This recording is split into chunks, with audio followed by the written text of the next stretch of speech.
Syaitanirrajim, aku berlindung kepada Allah dari godaan syaitan yang terkutuk. Bismillahirrahmanirrahim. Dengan nama Allah yang Maha Pengasih lagi Maha Penyayang. Surah Al-An'am, surah ke-6 ayat 9 sampai ayat 18. Allah Subhanahu wa taala berfirman, walau ja'alnahu, seandainya kami menurunkan kepada mereka malakan seorang malaikat, la ja'alnahu, pasti kami akan jadikan malaikat itu rojulan, sebagai seorang laki-laki, maksudnya manusia laki-laki. Walabasna, dan pasti kami akan serupakan atas mereka, alaihim, atas mereka. Jadi maksudnya malaikat itu serupa dengan manusia laki-laki seperti manusia biasa. Mayal bisun, apa yang menyerupai wujud mereka. Ini kan berawal di ayat sebelumnya, yaitu tentang orang-orang kafir yang tidak percaya kepada Nabi Muhammad SAW. Mereka menginginkan di ayat 8 itu Nabi itu seorang malaikat. Qalu laula unzila alaihi malak. Mengapa yang diturunkan ini bukan malaikat, manusia biasa, yaitu Muhammad SAW, bukannya malaikat. Jadi kalau malaikat kami percaya ini utusan Allah. Kok yang datang malah nabi manusia biasa kayak kami, makan, minum, bisa punya istri, berkeluarga. Aneh. Kami itu percaya kalau Rasul yang turun itu malaikat.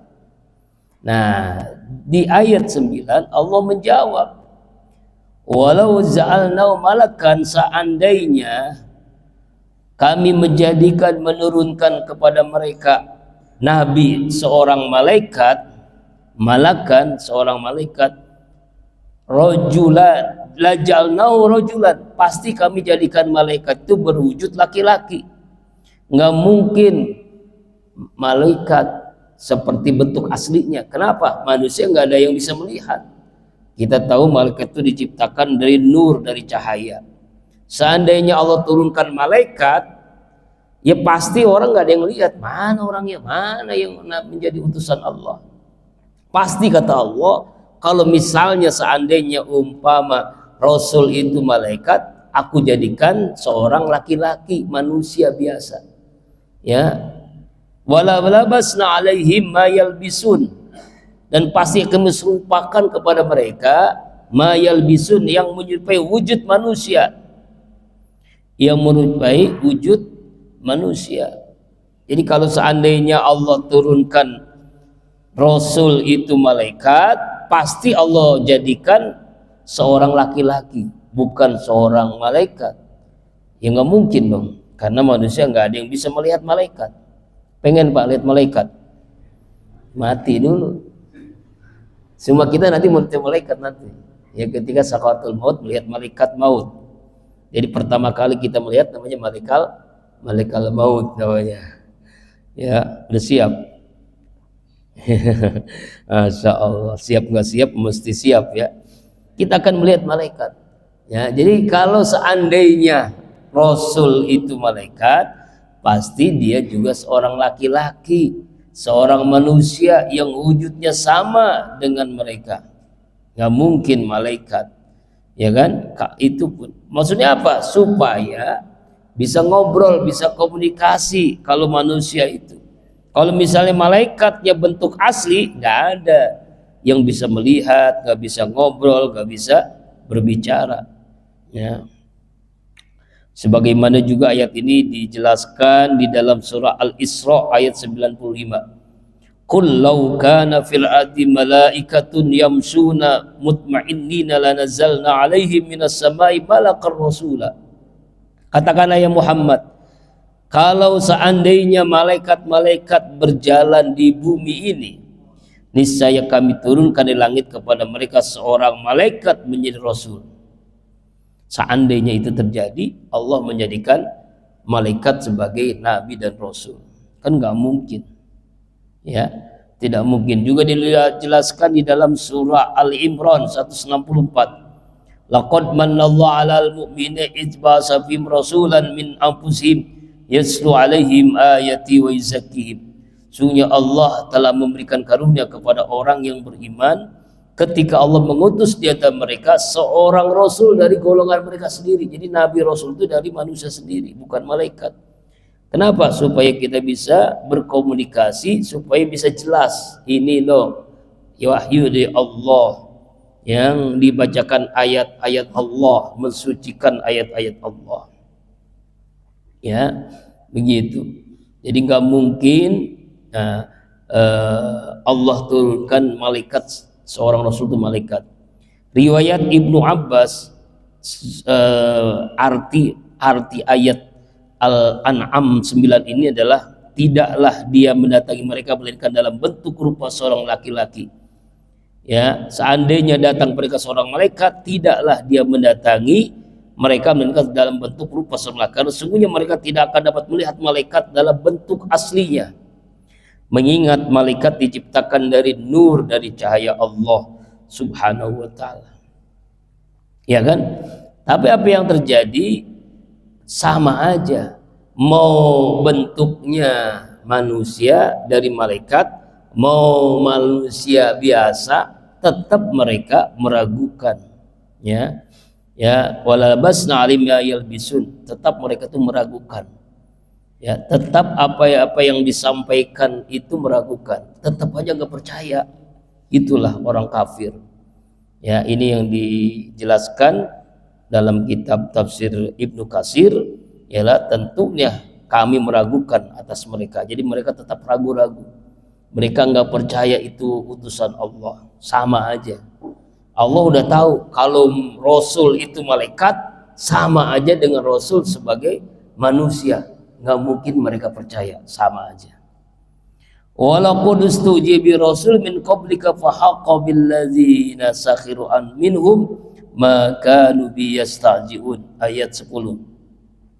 Walaqad istujiya, sesungguh telah diejek, telah diolok-olok, telah dihina birusulin, para rasul, min qablika, dari sebelum kau ya Muhammad, fahaqqa, maka turunlah azab, siksaan billadzina sahiru, dengan orang-orang yang menghina, yang mengolok-olok, yang mengejek-ngejek, minhum, di antara mereka, terhadap nabi dan rasul. Maka nubiyastajiun, apa yang mereka dahulu mengolok-olok, mengejek-ngejek, mencemooh, menghina. Ayat ini adalah hiburan kepada Rasulullah sallallahu alaihi wasallam menghadapi reaksi orang-orang kafir yang tidak percaya Nabi Muhammad sebagai nabi dan rasul. Mereka mendustakan Nabi Muhammad dan Rasul. Ya, jadi harus yakin. Ya, ayat itu juga kepada Nabi supaya apa? Supaya Nabi itu semakin kuat, semakin teguh. Karena bukan hanya Nabi Muhammad aja diejek, nabi-nabi yang dahulu. Nabi Isa, Nabi Musa, semuanya nabi-nabi itu pun sama diejek, dihina. Nabi Ibrahim alaihissalam dihina, diejek. Bahkan ada yang dibakar, ada yang Nabi Zakaria, ada yang digergaji, ada yang dibunuh, macam-macam nabi yang dulu. Jadi artinya Allah menegaskan di ayat ini bahwa orang-orang yang menghina, yang mengejek-ngejek, yang mencemooh, yang menghina Rasul-Rasul, fahaqqa, maka Allah ajab, Allah turunkan siksaan. Ada dengan banjir, Nabi Nuh alaihissalam, ada yang dengan petir, ada yang dengan gempa, Nabi Lut, ada yang dengan apa lagi, puting beliung, angin, wah gitulah, dengan berbagai macam bencana-bencana, ya karena mereka mendustakan Nabi dan Rasul, tidak percaya. Ini ayat 10. Kemudian ayat yang berikutnya, ayat 11, ini udah ain ya, berarti judul baru. Nah, kalau dalam Al-Quran itu kalau huruf ain selesai itu judul baru lagi, tema baru lagi. Qul, katakan oleh ya Muhammad, Siru fil ardi, jelajahilah kamu di muka bumi ini. Ini ayat untuk kita diperintahkan sering-sering berziarah. Nah, ini ayat ini. Berziarah, tapi ziarahnya melihat peninggalan nabi-nabi, Nabi Lut, Nabi Nuh, Nabi Musa, Nabi Ibrahim, ya. Jadi ziarahnya jangan Banten, sono ke Arab, ya. Ini maksudnya apa? Jelajahi di muka bumi, seluruh dunia kita jelajahi. Summanzuru, kemudian perhatikanlah kaifa kana akibatul mukazzibin, bagaimana kesudahan orang-orang yang mendustakan Nabi dan Rasul.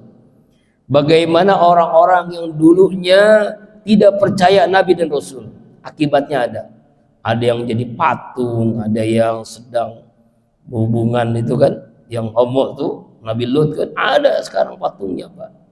Ya, ada bekas-bekas peninggalan zaman Nabi Soleh yang bisa membuat rumah di gunung-gunung, itu di Yordan, itu di Lebanon. Jadi kalau di Arab itu banyak, Timur Tengah, Pak, peninggalan Nabi dan Rasul. Di Mesir Nabi Musa kan, kemudian di Saudi banyak banget kalau di Saudi, Pak, ya. Di Mekah, Madinah, ya, kemudian di negara-negara Yordan, di Lebanon itu, di Palestina itu Masjid Al-Aqsa. Jadi semua itu dijadikan pelajaran. Nah, jadi ayat ini kita diperintahkan Allah untuk apa? Berjalan, untuk berziarah ke mana? Ke seluruh dunia yang dulu ada orang-orang yang dihancurkan oleh Allah karena mereka mendustakan Nabi dan Rasul.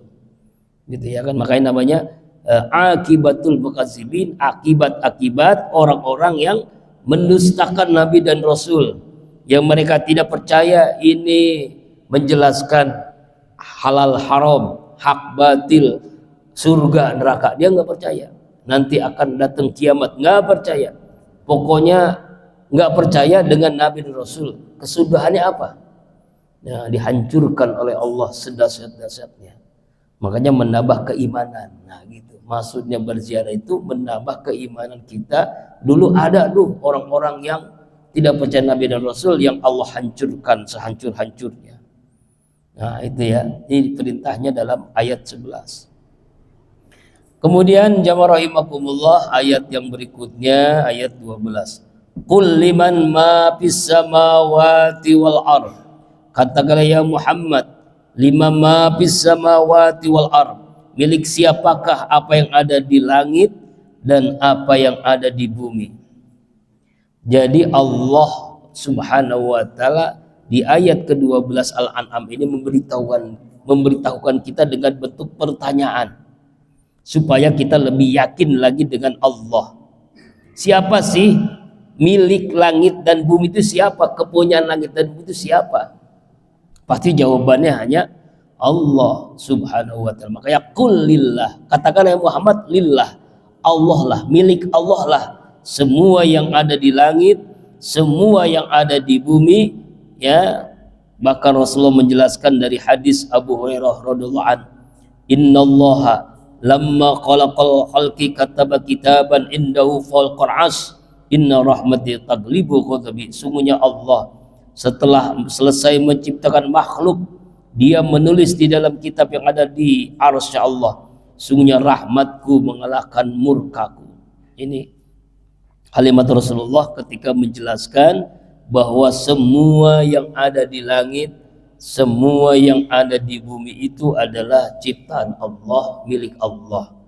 Makhluk yang ada di langit, makhluk yang ada di bumi, 7 lapis langit, 7 lapis bumi, semuanya adalah ciptaan Allah Subhanahu wa ta'ala. Kataba ala nafsi rahmah, Allah telah mewajibkan atas dirinya rahmat Allah, kasih sayang Allah. Bayangkan tuh, Allah mewajibkan dirinya memberikan kasih sayang Allah kepada seluruh makhluknya. Ini disebut dengan Rahman. Allah itu kan ada Rahman, ada Rahim, sebagaimana kita bahas dalam surah Al-Fatihah. Rahman ini kasih sayang Allah kepada seluruh makhluknya, yang mukmin, yang muslim, yang kafir, yang zalim, yang maksiat, yang munafik. Allah kasih rezeki sama, Allah kasih napas, Allah kasih jantung, paru-paru, usus dan sebagainya. Ini tubuh diri. Dia muslim, kafir, zalim, semuanya kasih Allah beri. Ya, rezeki juga sama. Semakin dia bekerja keras, semakin kaya misalnya, ya kan? Sama aja. Mau mukmin, mau muslim, mau kafir, mau zalim. Allah berikan rahman, tetapi juga Allah berikan rohim. Nah, rohim inilah hanya untuk orang beriman nanti di akhirat. Jadi ada rahman, ada rohim, maha pengasih, lagi maha penyayang. Tetapi Allah mewajibkan dirinya untuk memberikan rahman, la ala nafsir rahmah. Ya, jadi ayat ini adalah bentuk sumpahnya Allah. Allah bersumpah dengan menyebut nama dirinya yang maha mulia. Allah akan memberikan rahmatnya kepada seluruh makhluknya. Masya Allah. Ayat ini diceritakan dalam hadis riwayat dari Ibnu Abbas bahwa Rasulullah SAW pernah ditanya mengenai wukuf di hadapan Tuhan. Nanti kita jamaah rahimakumullah, semua kita kalau jamaah haji kan sudah wukuf di Arafah. Nanti semua kita wukuf di mana? Di padang mahsyar. Kita wukuf di padang mahsyar. Nah, sahabat bertanya, "Ya Rasulullah, bagaimana orang nanti ketika wukuf di padang mahsyar?" Rasulullah menjawab, "Walladzi nafsi biyadi inna fihi lama'an. Inna awliya Allah la yurdina yadul anbiya." Ya Rasulullah, apakah di tempat wukuf padang mahsyar itu ada air? Maka Rasulullah menjawab, "Demi Allah, Tuhan yang jiwaku berada di tangan kekuasaannya, sesungguhnya di tempat itu, padang mahsyar itu benar-benar ada air. Dan sesungguhnya kekasih-kasih Allah benar-benar mendatangi telaga-telaga para nabi. Dan Allah membentangkan kepada 70.000 malaikat yang di tangan mereka tergenggam tongkat-tongkat dari api untuk mengusir orang-orang kafir, orang-orang zalim, orang-orang yang ahli maksiat, orang-orang yang munafik dari telaga-telaga para nabi." Jadi orang-orang beriman tuh di padang Arafah itu, maksudnya di padang mahsyar, dia wukuf kan aus tuh, ada telaga-telaga, telaga Kausar intinya, misalnya telaga Kausar di surga itu kan buat orang-orang yang beriman. Ya, inna likulli nabiyyin haddah, sungguh setiap nabi itu punya telaga. Dan wa innam yatabahuna ayyum aksar waridah, dan sesungguhnya aku berharap telaga milikku adalah yang paling banyak didatangi oleh orang-orang beriman. Wa arju an akun aksarhum waridatan. Jadi orang wukuf itu kan minum, aus kan ya. Ya, itu minumannya di padang mahsyar ada dari telaga. Telaga Rasulullah ini yang paling banyak didatangi oleh orang-orang beriman. Sampai dijelasin ketika menjelaskan rahmat Allah. Ya, jadi bedanya Rahman dengan Rahim itu, bukan Rahman itu untuk seluruh makhluknya, kalau Rahim itu hanya untuk orang beriman. Nanti Rahim ini Allah berikan ketika di alam kubur, ketika di padang mahsyar, ketika di mizan, dihisab, melewati jembatan Shiratal Mustaqim sampai nanti masuk surganya Allah Subhanahu wa taala. La yajma'annakum ila yaumil qiyamati la raiba fih. Pasti sungguh Allah dia akan mengumpulkan kalian sampai hari kiamat yang tidak ada keraguan kedatangannya. Nah, kita dikumpulkan nanti kan? Dikumpulkan, Pak. Dikumpulkan pada hari kiamat, yaitu di padang mahsyar. Jadi kita ini, manusia ini sudah mengalami berapa alam nih? Pertama alam ruh, yang kedua alam rahim di perut ibu kita, yang ketiga di alam dunia. Ini baru 3 alam kita nih. Kita nanti setelah ini masuk apa? Alam kubur, alam barzah, penantian sampai kiamat. Setelah kiamat padang mahsyar. Setelah padang mahsyar kita dihisab. Setelah dihisab di mizan, ditimbang. Setelah timbang itu alam-alam itu, Pak, bukan 1-2 hari. Jangankan ya kalau di dunia mungkin yang paling singkat itu ya di alam rahim. Ya, setelah alam lahir yang paling singkat di dunia. Setelah di dunia alam barzah. Alam barzah itu tergantung kapan kiamatnya. Kalau seandainya kiamat tahun 10.000 misalnya, sekarang tahun 2000, berarti 8.000 tahun kita tidur di alam barzah. Tidur ngapain itu? Tidur bah kita. Jadi kalau di dunia banyak tidur, nanti di alam barzahnya ngapain tidur lagi?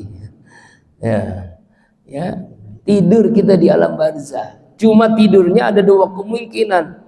Ada namanya raudhah min riyadil jannah, taman dari antara taman surga, seperti tidur pengantin. Tidur pengantin gimana sih? Ya jadi pengantin habis isya, tahu-tahu udah subuh. Itu gisik banget. Padahal kita tidur 8.000 tahun, tahu-tahu udah kiamat. Baru juga tadi sakaratul maut, kok udah kiamat tuh. Iya, seperti apa? Ashabul Kahfi kan, tidur 300 tahun, ngerasa baru tadi tidur. Tidur tadi siang, masa sore bangun 300 tahun, ngerasanya cuma 2-3 jam tidur. Nah, di padang mahsyar bukan, di alam barzah. Dikubur. Tidurnya kita itu kapan? Tergantung kiamatnya. Nah, sekarang kan dari Nabi Adam sampai sekarang 20.000-an tahun nih. Kan tidur semua kan tuh. Tidur semua. Nanti dibangkitkannya setelah kiamat. Nah, iya. Malaikat munkar nakir, kita tidur tuh. Tidurnya ada seperti tidur pengantin, ada tidurnya seperti apa?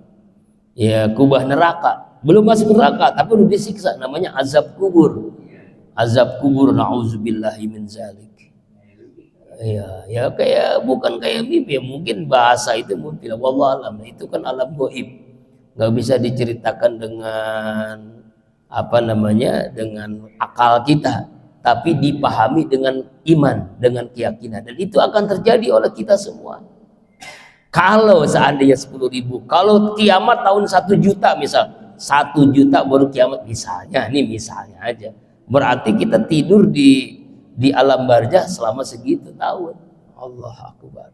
Di dunia paling 100 tahun, di alam kubur itu belum masuk ke padang mahsyar, Pak. Padang mahsyar baru setelah itu berikutnya, ya. Makanya la yajma'annakum ila yaumil qiyamah. Makanya ada tuh taman di sebuah masjid. Taman di sebuah masjid ada jalan-jalan. Ini alam rahim. Saya ngeliat di medsos tuh, alam rahim, alam ruh, alam rahim, alam dunia. Kita di sini tuh alam kubur, terus apa namanya, kiamat, padang mahsyar, mizan, timbangan, jembatan sirat. Itu masih banyak kita alam. Yang kita alami itu alam masih banyak banget, Pak. Kita baru 3 alam.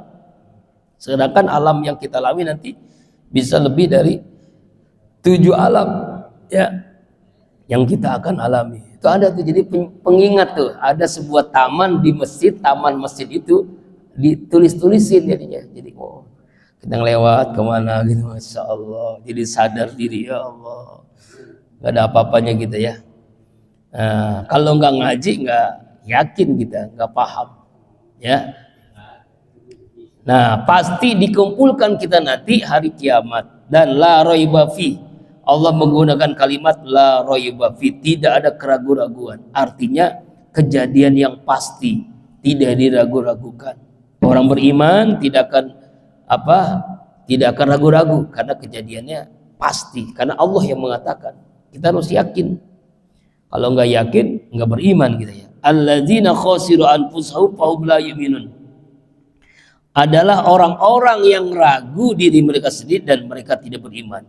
Orang yang ragu kejadian kiamat, padang mahsyar dan alam-alam setelahnya itu, orang yang ragu aja, ragu, tidak beriman. Apalagi orang tidak percaya, ragu, nggak mungkin, mustahil, kayak orang kafir kan dulu. Kalau mati aja udah selesai. Nah itulah, kita ragu-ragu saja dianggap la yu'minun, tidak beriman. Apalagi orang yang tidak percaya, yang ragu-ragu aja tidak beriman. Ini yang menyebabkan kita semangat ibadah, semangat berzikir, semangat muhasabah, semangat menjadi orang baik, sampai kita berpisah dengan ruh kita. Masya Allah. Kemudian ayat yang ke-13. Walahu ma sakana fil laili wan nahar wa was-sami'ul alim. Walahu, dan milik Allah, bagi Allah, kepunyaan Allah, ma sakana fil lail, apa yang tinggal di malam hari, wan nahari, dan yang tinggal di siang hari. Artinya semua makhluk hidup yang ada di langit, yang ada di bumi adalah hamba-hamba Allah dan makhluk Allah. Semuanya berada dalam kekuasaan Allah, pengaturan Allah, pengendalian Allah. Wa was-sami'ul alim, dan dialah Allah maha mendengar lagi maha mengetahui. Artinya semua apa yang terjadi, setiap helaan napas, detak jantung, semua makhluknya Allah maha tahu. Ya Pak ya, ini harus kita yakini, ini bagian dari keimanan kita kepada Allah Subhanahu wa ta'ala. Makanya Allah mempertanyakan dalam surah yang berikutnya 14. Qul, katakanlah ya Muhammad, aghairallah, apakah selain Allah, attakhiju, aku menjadikan walian, sebagai pelindung, sebagai Tuhan yang disembah, fatiras samawati wal ardh, yang menciptakan langit dan bumi, wa yut'imu wa la yut'am, dan dialah Allah yang memberikan makan, berikan rezeki maksudnya, dan tidak memberikan rezeki. Qul, katakanlah ya Muhammad, inni umirtu an akuna, sungguhnya aku diperintahkan menjadi awwalaman aslama, orang yang pertama kali berserah diri Islam kepada Allah. Wala takunanna minal musyrikin, dan hendaklah kamu menjadi bagian daripada orang-orang musyrik. Di ayat 14 ini Allah mempertanyakan, ya, sebab banyak manusia yang menjadikan Tuhan selain Allah, padahal tidak bisa buat apa-apa. Ya, makanya Allah perintahkan Nabi Muhammad, katakanlah ya Muhammad, apakah selain Allah itu ada yang menjadikan walian, sebagai pelindung selain Allah, yang disembah selain Allah, padahal Allah lah yang bisa mengurus, pemilik, berkuasa langit dan bumi. Siapa yang bisa menjadikan langit dan bumi, yang melindungi, yang berkuasa, yang memberikan makan, wa yut'imu, memberikan makan, maksud memberikan rezeki, dan tidak memberikan rezeki hanya Allah Subhanahu wa ta'ala. Tapi manusia banyak yang menyembah selain Allah, berarti dia belum yakin dengan Allah Subhanahu wa ta'ala. Ya, makanya qul, kata Muhammad, inni umirtu, sungguhnya aku, umirtu, diperintahkan, an akuna awwala man aslama, agar aku menjadi orang yang pertama kali masuk Islam. Ya. Nah, mari kita lihat penjelasan Rasulullah ayat Al-An'am 14 ini, yaitu ketika Rasulullah sallallahu alaihi wasallam, ya, suatu hari seorang sahabat Ansor dari kalangan penduduk Kuba mengundang Rasulullah untuk makan di sebuah tempat, ya, tasakuran lah. Maka kami berangkat bersama Rasulullah untuk memenuhi undangan tasakuran seorang sahabat Ansor. Setelah Nabi sallallahu alaihi wasallam selesai makan dan mencuci kedua tangannya, Rasulullah membaca doa. Apa doanya? Alhamdulillahillazi ut'imu wa la yut'am. Ya. Wa manna alaina lillahi ghairi mudin wala mukallafin wala makfurin wala mustaghna anhu. Alhamdulillahillazi at'amana minat ta'am wa saqana minal syarab wa kasana minal urbi wa hadaina minad dolal wa basarna minal ama wa batalna ala kasih minal makhalakat tabdila. Alhamdulillahirabbil alamin. Kalau kita kan habis makan apa? Alhamdulillahi at'amana wa saqana wa jaminal muslimin. Ini doanya habis saya makan nih Rasulullah tuh. Apa doanya? Artinya segala puji bagi Allah yang telah memberikan makan dan tidak pernah makan. Dialah Allah yang telah memberikan anugerah kepada kami. Ya Allah, berikanlah petunjuk kepada kami. Telah memberikan kami makan dan telah memberikan kami pakaian hingga kami tidak telanjang. dan semua ujian baik yang ditimpakan kepada kami. Segala puji bagi Allah, dengan tidak meninggalkan Tuhanku hanya Allah, tidak merasa cukup, tidak ingkar, tidak lepas dari Allah. Segala puji bagi Allah, memberikan kami makan, memberikan kami minum, memberikan kami pakaian, ya, memberikan kami petunjuk dari kesesatan, beri kami penglihatan dari kebutaan, mengutamakan kami di atas kebanyakan makhluk yang telah diciptakan Allah, dan keutamaan yang sungguhnya segala puji bagi Allah Tuhan semesta alam. Yaitu itu doa Nabi ya ketika menjelaskan ayat ini, yaitu dengan doa selesai makan. Panjang banget doanya ya. Kalau kita alhamdulillah ji'at amana wa kadang-kadang lupa ya, lupa doa habis makan. Mau makan juga lupa, selesai makan juga lupa. Jadi yang makan siapa itu? Nah, makanya pentingnya kita doa, Pak. Jadi makannya itu menjadi berkah. Makan itu bernilai ibadah kalau dengan doa. Tapi kalau makan tidak berdoa, minum tidak berdoa, tidak ada berkah, ya kan? Makanya doanya Allahumma barik lana, ya Allah berkahi bagi kami, bima rozaqtana, dari apa yang Engkau berikan rezeki kepada kami, wa qina azabannar, dan ya hindarkan, jauhi kami dari api neraka. Bayangin doa makan minta dijauhkan dari api neraka, Pak. Masya Allah, sampai ingat neraka tuh lagi makan, ya kan? Itu diingatkan oleh doa itu. Kadang kita lupa ya, makanya jangan sampai lupa. Makan dengan tangan kanan, makan dengan duduk, minum dengan tangan kanan, minum dengan duduk. Minum juga ada doanya, ya, minimal kalau bisa 3 kali. 3 kali teguk selesai, dan mau minum, selesai minum kita bismillah alhamdulillah, bismillah alhamdulillah, bismillah alhamdulillah, bismillah. Sampai begitu diajarkan oleh Nabi. Ya, kita mau boro-boro begitu ya. Nah, ini doanya. Kul, kata Allah, ini unni umirtu an akuna mina awwala man aslama. Sungguhnya aku diperintahkan orang yang pertama Islam. Aslama itu Islam. Makanya doanya kita baca terus tuh.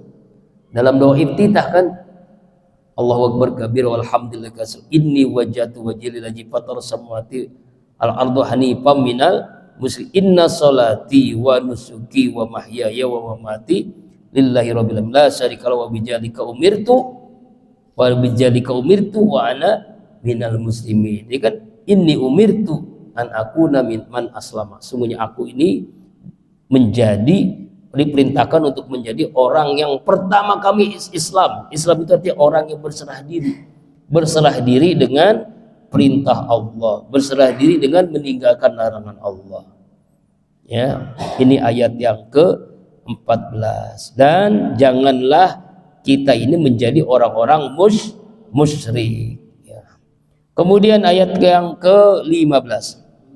Kul, katakanlah, inni akhafu, sungguhnya aku ini takut, in asaitu, apabila aku durhaka, Rabbi, kepada Tuhanku, azab yaumin azim, terhadap siksaan yang sangat besar, yaitu azab Allah kepada kita. Nauzubillah min dzalik. Jadi kita ya di ayat ke-15 ini ya, janganlah termasuk orang-orang yang musyrik. Janganlah orang musyrik. Dan aku takut akan azab yang sangat besar. Ya, azab apa itu? Azab nanti pada hari kiamat jika durhaka kepada Allah Subhanahu wa taala. May yusrab anhu yauma idzin, siapa orang yang dijauhkan dari orang itu yaumin, pada hari kiamat, faqad rahimah, maka sungguh dia mendapatkan rahmat kasih sayang Allah. Wa dzalikal fawzul mubin, demikianlah itu adalah keberuntungan yang sangat jelas, fawzul mubin. Jadi artinya jamaah rahimakumullah, di ayat ke-16 ini, orang yang dijauhkan dari api neraka, maka orang yang pada hari itu mendapatkan rahmat Allah. Itulah kita masuk surga itu karena rahmat Allah, bukan karena amal. Amal kita nggak seberapa sebandingkan rahmat Allah. Makanya kita cari rahmat, supaya dengan cari rahmat itu kita beramal, supaya Allah rahmati kita. Dengan dapat rahmat Allah itulah kita dapat masuk surga dan dihindarkan dari api neraka. Dulu ada sahabat Nabi, dulu sebelum ditegur sama Allah, Kalau berdoa di Ka'bah, berdoa di tempat mustajab, mintanya duit dulu, mintanya dunia doang. Minta kaya, minta duit, minta harta, minta jabatan, minta sehat, mintanya dunia terus. Nggak ada akhirat, ditegur sama Allah. Orang yang begini itu nggak boleh. Ada juga kebalikan, orang yang ada sahabat tadi ada yang minta akhirat doang, nggak minta dunia, nggak minta kaya, mintanya akhirat doang. Juga ditegur sama Allah, nggak boleh. Kalau minta itu harus dua-duanya. Itulah dalam Al-Baqarah ayat 201.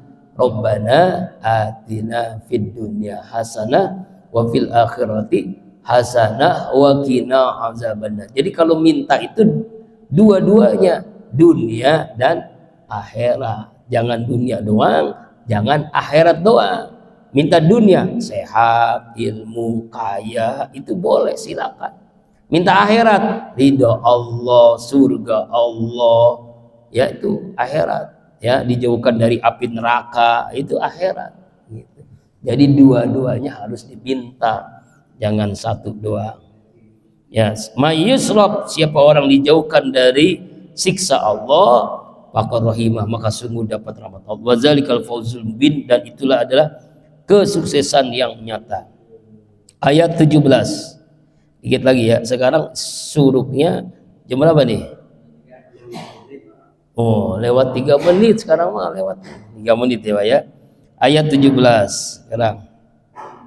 Wa iyam saskallah, siapa apabila Allah timpakan kepada kamu bidurin dengan bencana, fala kasifalahu, maka tidak ada yang dapat menghilangkannya lahu baginya, illahu, kecuali dia.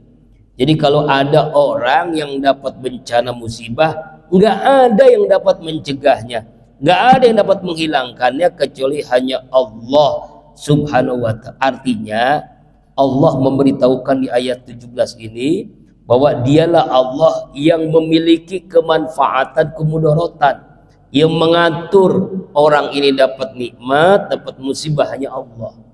Makanya perbandaran surga itu kalimat apa? La haula wala quwata illa billahil aliyil azim. Tidak daya, tidak kekuatan kecuali hanya Allah. Ya, kalau Allah berkehendak menimpakan kamu bencana, musibah, tidak ada yang menghilangkan. Tidak dapat siapapun kecuali hanya Allah. Wa yamsaka bi khairin fa huwa ala kulli syai'in qadir. Jika Allah menimpakan kebaikan, kekayaan, kesehatan, keberkahan, semuanya Allah kasih, maka Allah lah, dialah maha berkuasa atas segala sesuatu.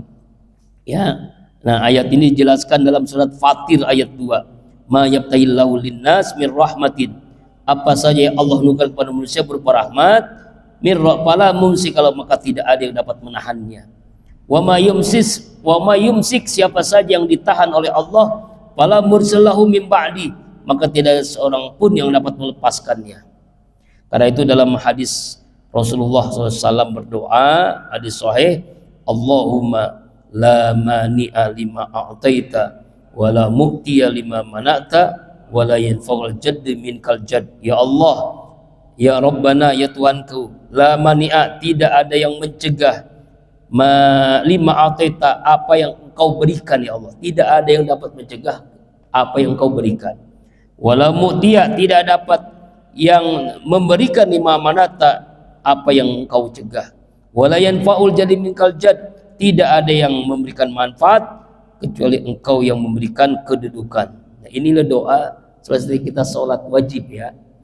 Pertama, Allahumma antas salam wa minkas salam wa alaika ya'udus salam fahayina rabbana bis salam wa hidal jannata darus salam tabaraka rabbana wa ta'alaita ya jalalikum. Setelah itu baca doa ini nih, Allahumma la mani'a lima ataita wa la mu'tiya lima manata wa la yanfa'ul jaddi minkal jaddu. Kemudian yang ketiga, Allahumma inni ala zikrika wa syukrika wa husni ibadatik. Itu 3 doa yang dibaca Rasulullah selesai sholat wajib. Allahumma ini, ya Allah, jadikan hamba ini selalu zikrika, berzikir kepadamu ya, dan selalu bersyukur atas nikmatmu, dan selalu mempersembahkan ibadah hanya terbaik hanya untukmu. Nah ini doa maksudnya menjelaskan Rasulullah ketika surah Al-An'am ayat 17. Terakhir ayat 18. Wa huwal qahiru fawqa ibadih, dan dialah Allah yang maha berkuasa atas seluruh hamba-hambanya. Artinya semua apapun hambanya atas kekuasaan Allah. Ya, semuanya berada di bawah hukum Allah, di bawah kekuasaan Allah.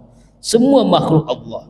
Maka ditekankan di ayat 18 ini, dialah Al-Qahir, maha berkuasa, fauqa ibadih, di atas hamba-hambanya.